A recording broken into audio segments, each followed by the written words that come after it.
Atticus Finch, one of America's great fictional characters from the book To Kill a Mockingbird, offers this advice to his daughter Scout. He says, "You'll never really understand a person until you consider things from his point of view, until you climb in his skin and walk around in it." This episode of Courageous Conversations About Our Schools is about a high school teacher who has taken Finch's advice to heart. His name is Jason Morgan, and he teaches high school math in Compton, California. I was talking with my neighbor during the height of the George Floyd murder, and we were talking about how it's going to be really hard for communities to come together because we don't live with each other.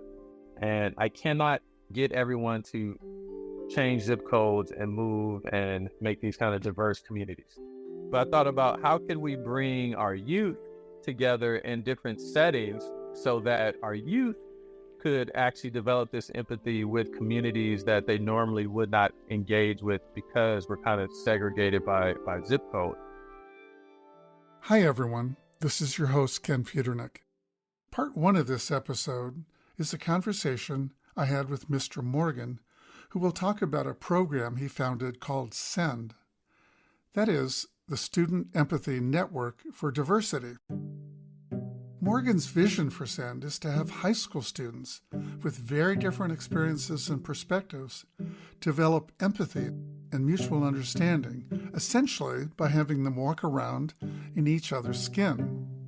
His students from Compton spend time literally walking around with students from communities elsewhere in the Los Angeles area.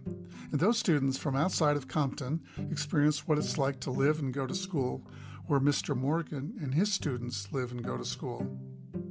In the second part of this episode, you'll hear from several of the students who've participated in SEND and how it's affected their lives. Well, one of the reasons I wanted to produce this story is that it illustrates really powerfully a number of bridging strategies that several previous guests of mine, all experts in conflict resolution, have said can help defuse the culture wars in education. Guests like Amanda Ripley, who talks about contact theory, the idea that people from different groups become less prejudiced towards one another after spending time together, and Dr. Peter Coleman from Columbia University, who says that certain types of movement with others can be conducive to more positive psychological states, cooperative social relations, and constructive forms of conflict resolution. And then there is the journalist Monica Guzman, a guest who spoke to me about what it takes to escape 3 common traps that often divide us: sorting, othering, and siloing. What's really cool is that in Mr. Morgan's story, you will see evidence of each of these strategies. Okay, let's meet Mr. Morgan. Jason, I want to welcome you to Courageous Conversations About Our Schools. Thank you for having me. Excited to be here. Great, and we're going to be hearing from you now to give us some background on this program called SEND. And after that, we're going to be joined by some of the students who have participated in this program. But first, just tell our listeners a little bit about you and where and what you teach and how you came to be a teacher. So I grew up in South Central Los Angeles. It's lower income, socioeconomic population in the South Los Angeles area. And I grew up in largely Black and brown neighborhoods, and I'm Black, African American myself. So we grew up going to schools, and then in the first grade, my first grade teacher told my mom at a parent-teacher conference that you need to bus him out of here. And at the time in the 80s, there was a busing program trying to get folks to be able to have opportunities to have a more equitable educational experience. I know in the 70s, there was kind of like this forced busing, but in the 80s, it was optional. And so we did that. My mom took that offer or that recommendation and then sent me first. And then my brother and sister came later on down the line. And I got bused 33 miles from South Central LA to Northridge, California. And so I went from black and brown to predominantly white, Jewish, and Korean. And so there's this like huge culture shock, even just like how the streets were set up. So, I mean, the streets were clean. I mean, on my block, and it's not like that anymore, but on my block, the trash would like fill up in the sewer all the way up to the top. And, you could just see everything spilling onto the street. And so I went to these neighborhoods where, everything was pristine, the immaculate homes that my friends had. So I had a chance to like even go visit their homes, and even just like things, little small things, like they had these like levels in their home where you would like step down or descend into the living room, and this nice plush carpet, and they had cable and all these different channels. I'm like, man, you guys living the dream out here. And so those things just kind of stood out to me, even so much to the point where I want a house where I can kind of descend into a room, so to speak, just because those things stood out to me and contrasted my own experience growing up in South Central. But it was a big culture shock. I learned different things about the Jewish culture and celebrating Hanukkah and the dreidel. And I found that to be a very rich cultural experience and cultural exchange for my classmates to get to know me and me to get to know them. I learned about line dancing, just things that are just kind of foreign to me growing up in South Central. But it always stood out to me that I had to leave my community in order to get a quality education. And I could say that it was actually night and day. Like I've lived firsthand the inequities in education that they talk about, because I had a great education at Topeka Drive Elementary School in Northridge, California. I love my teachers. I love the experience that I had there. But there was this learning curve, because when I got there, I wasn't actually prepared. I went from the highest performing kid in the first grade in South Central to the lowest performing kid in Northridge. And I remember a teacher asking me a math question. She just went around the room asking a math question. And then I saw like halfway, one of the kids, his answer was what he said. I was like, oh, I'm going to use that one. And she just kept going. And they got to me, and it was the same question as was asked previously. And I was like, I had it locked and loaded. I think I just stopped paying attention too. And I said, what she said. And then the teacher said, well, what did she say? And I felt like an idiot. I felt like I didn't belong. I was the only black kid in class. I'm around 7 or 8 years old. And I grew up with these stereotypes that if I'm black, I'm ignorant, I'm violent, I'm not going to amount to anything, I'm going to go to prison, all these different stereotypes I'm like receiving. And I'm just now learning about this thing called slavery. And so I'm also just angry. And so I'm just learning all this different history. And it's not coming from school, right? My parents introduced me to the civil rights movement. My mom, bless her soul, she would get the books. She would take me to the library. I would read about Frederick Douglass and Malcolm X. All that type of historical reference came from the home or from my own studies within the library. It didn't come from school. So I'm wrestling through these different stereotypes. I'm wrestling through this tough history at a very young age, and then feeling this pressure like I needed to represent my community as a young black male, and that I was failing at that because, I couldn't answer this question. And I struggled with math, which ironically, I'm a math teacher now. And so those things stood out to me. And my experience there was just like very hands-on. The teachers took a vested interest in me. Eventually, I got it into the gifted and talented program, got on student council. By third grade, second grade was a struggle. But by third grade, I've adapted to the situation that I'm in, to my own personal desire just to be excellent. But I also wanted to make sure that people knew that all black folks or black men did not fit this stereotype. So I wanted to make sure that whatever the negative stereotype was, I was going to be the opposite as this kind of counter narrative to what the messages that I was receiving at a young age. And I shouldn't even have to be worrying about that. But the truth of the matter is that you will feel that from society, from different places. You think that, people might say, oh, maybe my parents taught me that. My parents didn't share any of those stereotypes. I didn't get that from them.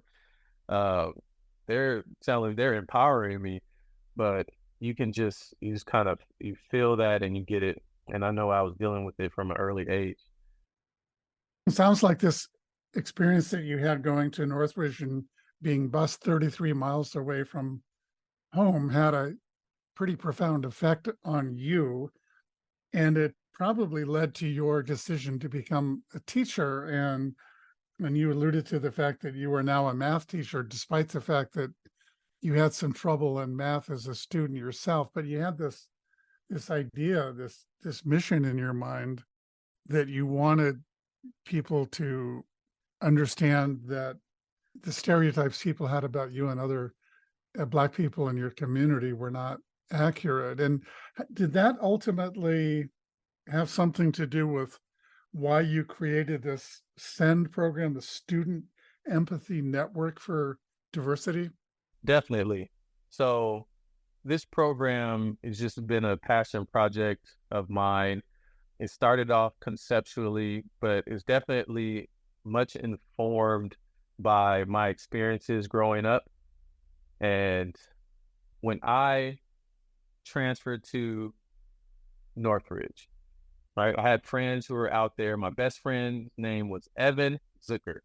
So a young Jewish kid from Northridge, California. I always say I was probably the only Black boy from South Central who had a Jewish best friend named Evan Zucker. And I visited Evan's house. It was a beautiful home. We had that exchange. He got to know me, and I got to experience his community. But it was always one-sided, right? He never came to South Central. Right? He never stepped foot in our rented 2-bedroom home. He never played in the street on Dalton Avenue where we played baseball in the middle of the street, cars coming. So he never came to my community. And so that kind of stood out to me, that it was just this kind of one-way street. And they think of our communities as being disadvantaged, when really it's just like we have other advantages that you won't find in maybe a more affluent community, but they're really special things that are found in, our community. But that kind of stayed with me to inform the SEND program, because it was a rich experience, right? Our diverse backgrounds and this cultural exchange really made us better. It made us more empathetic. It helped us to understand each other's stories in a deeper level, because if we never met, there was no way we really were going to cross paths. There's no way I'm going to truly learn about their culture or what it's like to be in Northridge or as a young Jewish kid, and all these different things that I got to learn came about because these communities that are pretty much segregated came together on the school's campus, and I got to know them, they got to know me, and so I found that to be a very rich experience that has helped inform, what I do, and help to make me more well-rounded. Like, we have this idea where we want everyone to kind of study abroad because of the values that you can have, but we have a lot of diversity here in the States as well. We just have to kind of get together. That experience stayed with me, where I wanted to say, you know what? The kids today need to have that experience as well. I was talking with my neighbor during the height of the George Floyd murder, and we were talking about how it's going to be really hard for communities to come together because we don't live with each other. We're separated from one another. And I cannot get everyone to change zip codes and move and make these kind of diverse communities. And there's some pockets where that exists, but people are just going to I want to be here, and it's a certain type of demographic. But I thought about how can we bring our youth together in different settings so that our youth could actually develop this empathy with communities that they normally would not engage with because we're kind of segregated by zip code. So I had the concept. I had people who were ready to roll with me. I said, hey, let's make it happen. I got students, and let's try to reach out to another community and then see if we can get Send off the ground. Once you got the program off the ground, what were some of the first activities you conducted? Did you have a sort of field trips of kids coming to Compton or Compton kids going to Silver Lake, or what happened? What were some of the first things you did, and how did those activities work? Did they work well? Every single activity was fantastic. For those who attended, our first Send activity was a Griffith Park observatory hike / scavenger hunt. And so we all met early Saturday morning. My students from Compton did not go on hikes, and they did not bring the shoes for hikes. I'm like, are those Vans? What are you doing? And some of the students like, these are the only shoes that I have. Now, be mindful, there are students in Compton who hike. Compton High School actually has a Compton hiking club that's put on by one of our Send Fellows' parents, Billy Ney, and he leads the Compton Hiking Club. But for our Dominguez Fellows, this was most of their first time doing a hike like this. And it was just an amazing experience. We had some parents who were there as well, and we typically connect in a circle at the beginning of our shared movement experience. So students are getting to know each other. My young son, who was 5 at the time, he was there. And so then we just kind of connect with everyone, and just seeing the kids smile, getting up early. Our students do not like getting up early, but I really want them to see that there is power in getting up early and connecting and getting out into nature, that you feel like you accomplished something, kind of really gets you going for the day. I want them to at least be able to take that with them and say, you know what, maybe I don't need to sleep in every weekend. Maybe there are things that I might be missing out on. But I remember Aaron, man, Aaron Butler. He's a young Black man. He just graduated from Dominguez High School, one of our basketball players, or captain of the basketball team. And he was just commenting on, like, man, we need to do this every week. Just getting out in nature. I like this, Mr. Morgan. I like this. And that was his first time hiking. And we're just seeing, you're part of this other community too, because they're seeing other people who are from the city just there. And we're just saying hi. We're having them connect with people that they don't know. So as we go up, you see students talking with parents, students talking with students and teachers. Everybody's just kind of connecting, asking questions, just very organic. And then when we get to the top, they have to break up into teams and do a scavenger hunt and bring out these different pieces. And just kind of that collaboration, teamwork is just really binds people together. They don't know what to expect. And then they shared at the bottom once we got to the bottom of the hike. And our students are just very introspective. Like the reflections that they pull out from the experience are just always great. And then we sit down and we eat.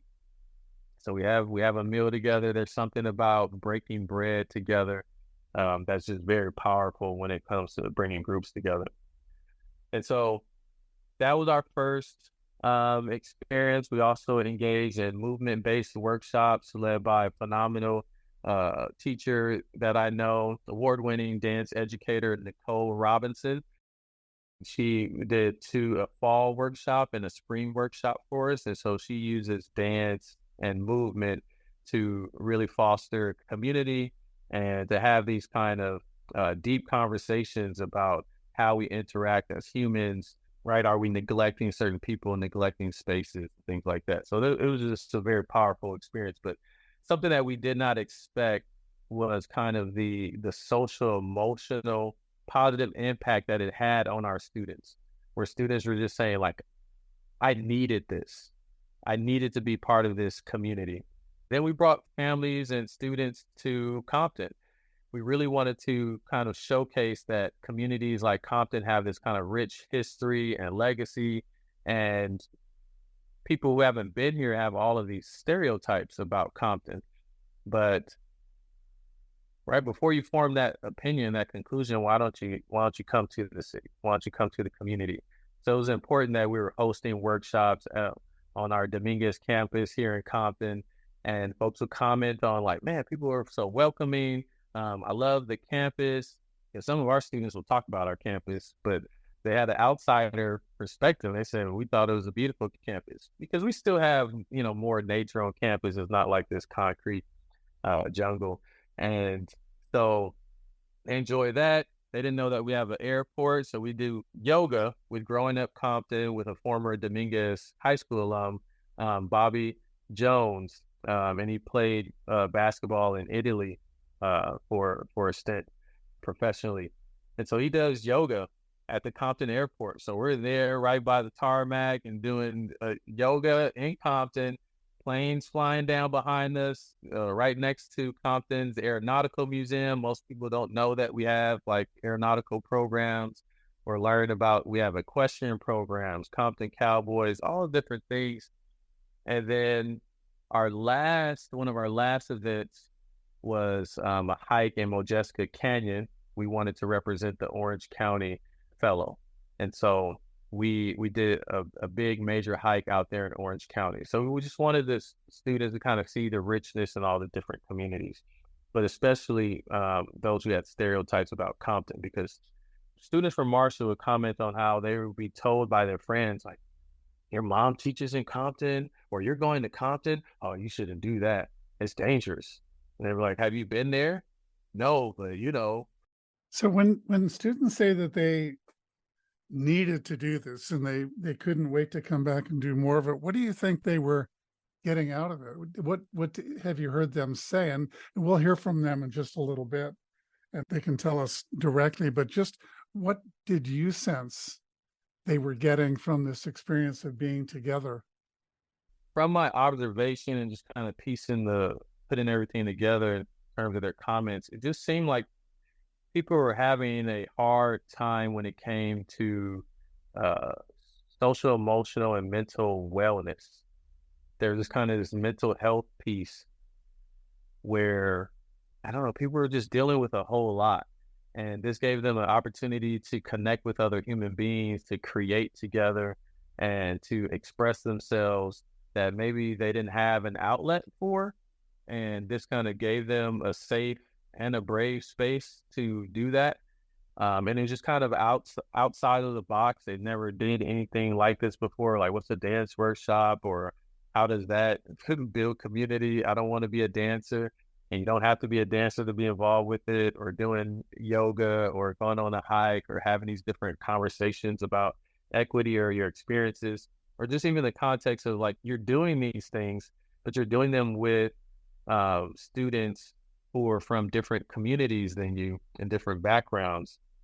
But it seemed like there is this big need to just really connect as humans, especially after COVID.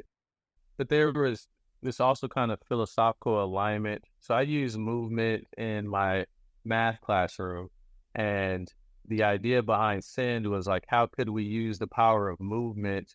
Because in math, it really created these strong communities within my math classroom where the students kind of felt like neighbors or family. And from there, I could actually do lots of collaboration. I could actually teach content through mathematics. And when they work together in teams, because my math classroom is very collaborative, the movement kind of really helped to facilitate this community building effect. And so for SEND, we thought about, well, how could we do that with segregated communities and use movement to really bring people together? But LA 84's mission, right? They want to leverage the power of movement, play, and sport. And part of the idea behind the grant was students getting access to movement, play, and sport coming out of the COVID pandemic and really addressing the mental health crisis for youth.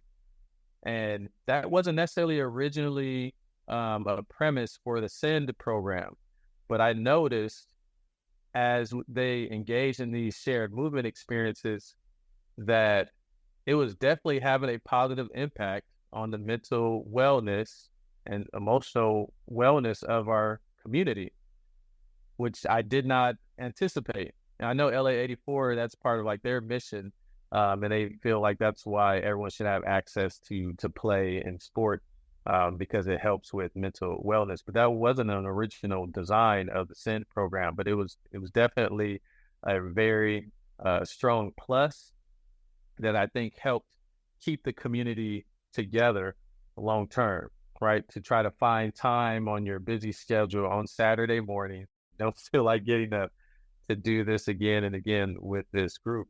Even to the point where maybe I was tired and I would have my advisors or students say, "When's the next send event?" Okay, I guess we're gonna keep it going. And so they would motivate me, because I'm not used to that. I'm used to always having to force kids to attend and like, okay, what do I need to do to get you to come here? Not you asking me, when are we going to keep this going? I'm intrigued by your comments about movement. And there's a guy named Peter Coleman. He's a professor at Columbia University who has a book on toxic polarization and how we can escape it. And I interviewed him a while ago to help me and my listeners understand how it is that we can end the culture wars in education and all this polarization that seems to be on the rise around our school systems, not to mention our communities at large and our nation. But I was really surprised and intrigued by something he said about the importance of moving. And he said that if you want people to depolarize or to come together, get beyond their stereotypes and their walls they set up between them and the silos that exist in, you have to get people to move. And I asked him what he meant by that. And Peter said by getting out and moving and just listening, some pretty amazing things happen. But I hear you saying some of the same things, that your instincts and what you were thinking needed to happen by getting people together was that you'd have to move. And you did that initially by going to Griffith Park. You moved when you were doing yoga. There's something about that that I don't fully understand, but I'm intrigued that both you and this guy, Peter Coleman from Columbia University, point to it as being kind of a critical part of overcoming these sort of toxic divides. The cool thing is we don't fully understand that, which makes it like very rich ground to pursue and research. I know even just for my own practice as an educator, right? You have this field of embodied cognition and how your physical body and senses involved when it comes to how your brain operates and when it comes to learning, that there are these kind of nonverbal ways of being and communicating that have a strong impact on us, that it is very hard to describe like what's happening because it's nonverbal, it's physical. It's you having to get out or feel the sun on your face or what the sound of the crunch of the twigs and the dirt going up a hill. Like you don't know what that's like, unless you get out there and do that. And then who are you with when you're going through that experience? And how are you making these connections? Because part of the idea for the SEND program was to combat this, not just combat the extreme polarization between different communities based on us just really not understanding each other, but also at the same time, how do we foster this empathy if people are not coming together? And a great way to get people together is to get them to get up and move. And not everyone is playing sports. Not everyone's connected to these different programs. And sometimes with school, our kids are just so inundated with testing and homework and all these other responsibilities and extracurriculars that, a lot of them don't even have time to engage in those things that really bring them joy or even make time to connect with other communities.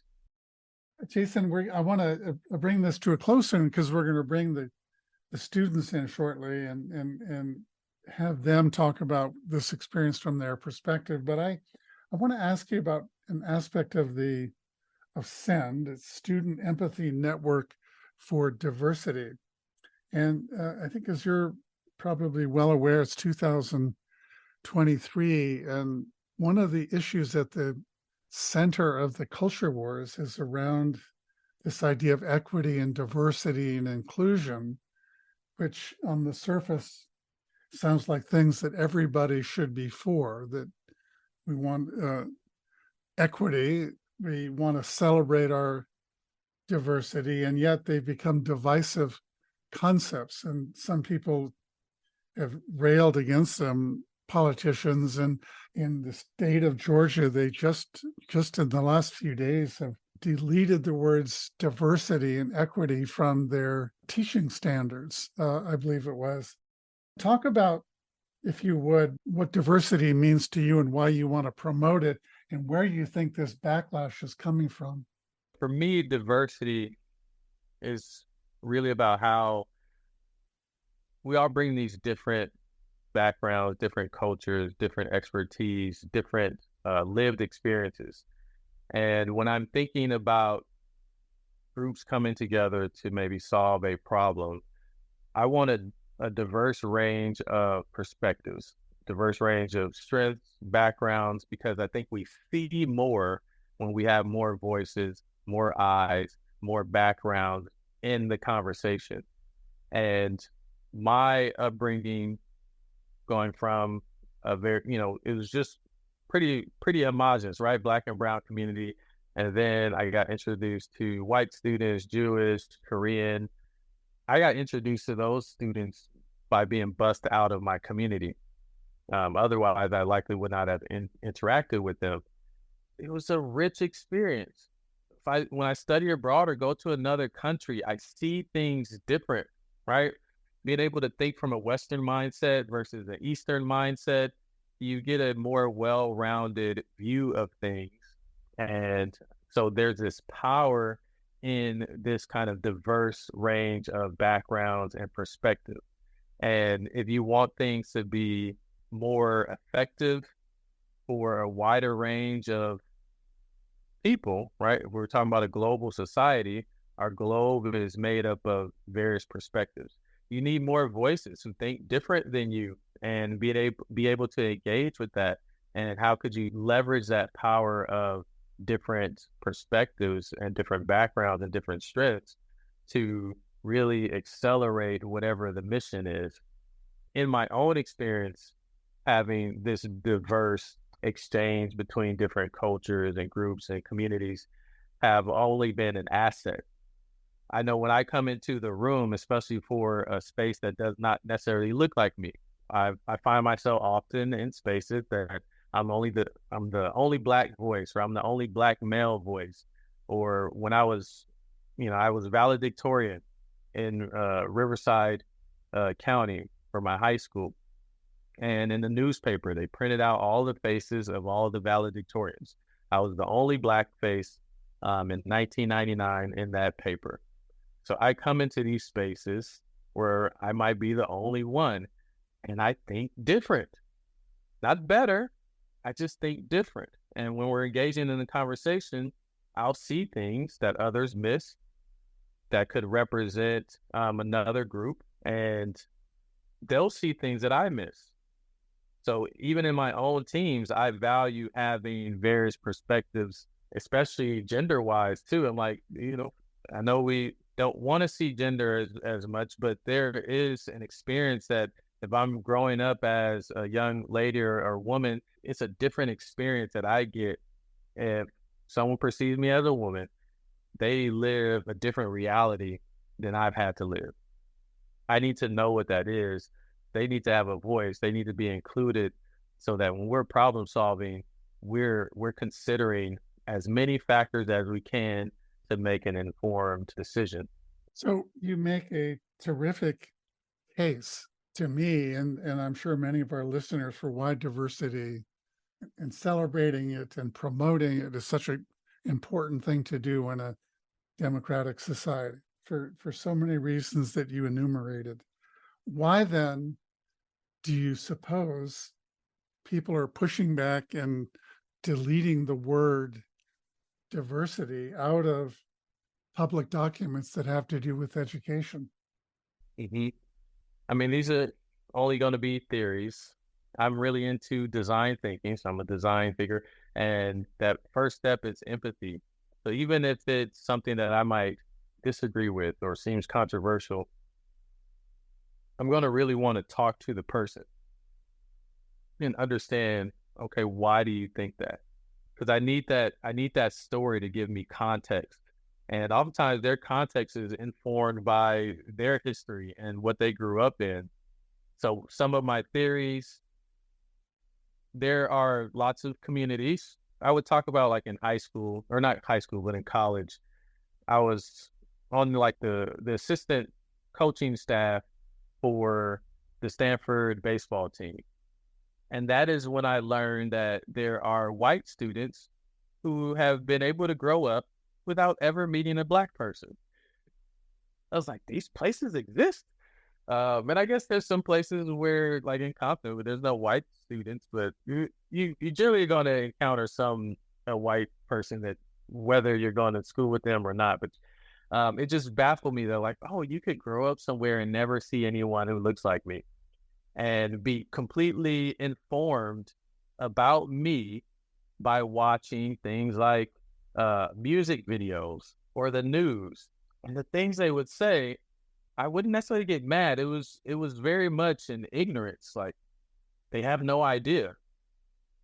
And they would ask me, like, what am I listening to? Or like, you don't do this, or why don't you cornrow your hair? And I'm like, what are you talking about?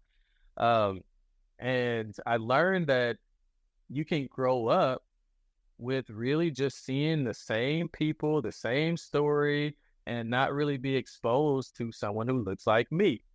And that lack of information can make you become an adult who just lacks this awareness. And so part of my theory is that if you are like anti-diversity, you maybe didn't grow up with a whole lot of diversity.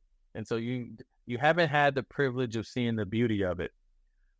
Or you grew up in a place where there is this kind of animosity between maybe black and white.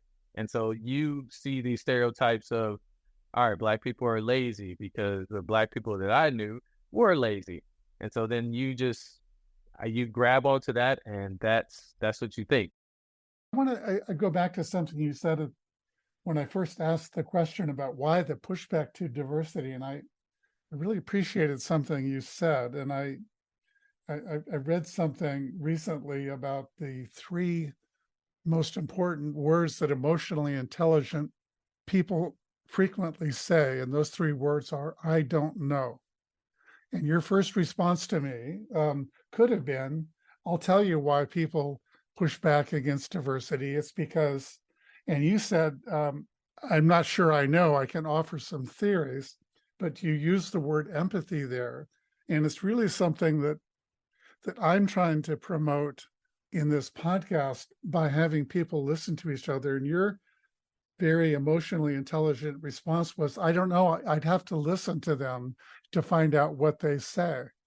And then you went on to say, to speculate a little bit about what it could be. But it's so easy, particularly for someone like you who's experienced the things that you've experienced, to say, I know the reason that people don't like diversity is it comes from a racist point of view, or they're afraid that people, by pushing diversity, they're doing it because they think I, as a white person, am racist, and they're trying to push their liberal values on me, and I don't like that. And there are lots of different theories that one could say, but I think it's complicated, and the reasons for the pushback probably vary a lot from one person to another. And what I appreciated about what you said is, I don't think I'd really know unless I talked to someone who felt that way. And that's really why I launched this podcast, is I think we make assumptions about why people who think differently than us think the way they do. And so we make up stories and we think we're right about it, and we tell it to our friends, and people that think like us, they reinforce that. And then we live with those narratives. And oftentimes they're not really very accurate. And the only way they can become more accurate is through empathy and saying, I don't know you well enough to know the answer, why you think the way you think, but I want to find out. I'm curious to know more. And that's what I thought you were doing with that question. And I think that's what you're doing with your Student Empathy Network for Diversity. You are great at summing things up and making, I think you've done this before. That's called looping, but I was doing a little more than looping. What Amanda Ripley, who I've interviewed, says that the repeating back what you think you've heard to make sure you got it right. But I must say that I interjected my own opinion in the middle of all that looping. But I'm curious just to know as we wind this up, if that makes sense to you, if that's what Send is about, and if that's what you were doing when you said, I don't know why people push back against it. For sure, I would need to talk to them. Did I have that right? That's what your reasons for pausing and say, I'm not going to offer an opinion about that? You're definitely right there. I think you have to be willing to listen. Empathy is very important because for myself, I actually really want to understand, even if it's something that someone does and it's very like hateful, I want to understand, how did you get to that point? Why do you believe that? I want to hear you articulate it so I can have a better understanding of it and see how we might respond to that. And sometimes there is no path forward of reconciliation, but I just want to know, right, where do I actually stand and where is this person at? And then I know how to navigate that space because I have an understanding of it. Or if someone says something that I feel is racist or ignorant, I'm like, where did that come from? Especially if it's someone, that I do like have a friendship with or associate, or even someone that I love, like my parents or mother-in-law or father-in-law, or, a close family friend who grew up in a different context. I want to understand, like, why do you think that? And I know my initial jerk response, like I'm feeling it, but I need to understand why, because typically when I get that story, it all makes sense. And I may not necessarily agree with the conclusion, but it usually makes sense. And even with the cutting out things with diversity, sometimes folks just feel, right, we have all these buzzwords and they don't want to, submit to that just for the sake of it, because that's where the trend is. Listen, Jason, I'm going to leave it there. And this is going to be the end of part one of this, a couple of episodes we're doing on this program, this really intriguing program that you've launched in Compton and in LA and in some of the partner cities like Silver Lake and down in Orange County. I want to thank you for giving our listeners the background about it and this, really to hear your personal story about being an educator and launching this program. In the next episode, we're going to hear from students. You'll be on with us as well, but we're going to hear students talk about their experience being part of it and how they benefited by being a part of it. And I'm also hoping that we will ask them and you for some advice on people listening that may want to do this elsewhere. And you had mentioned earlier that I think your dream was to see something like this kind of network, this program that you've developed to promote empathy across communities, might crop up elsewhere around the country. And I would love for you and the students to offer some guidance or some advice on how people might do that. So with that, I want to thank you, Jason, for being part of the podcast. And I look forward to having you back in just a moment when we do part two of this episode with some of your students.